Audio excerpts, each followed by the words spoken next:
حين محل البلاء جئت إليك ذليلا أناجي، من لي غيرك ربي يسمع مني شكواي.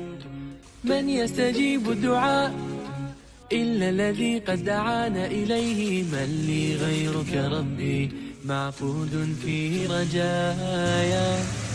لا تعاملني بذنبي يا جواد يا كريم، إنني عبد ضعيف حظه لا يستقيم.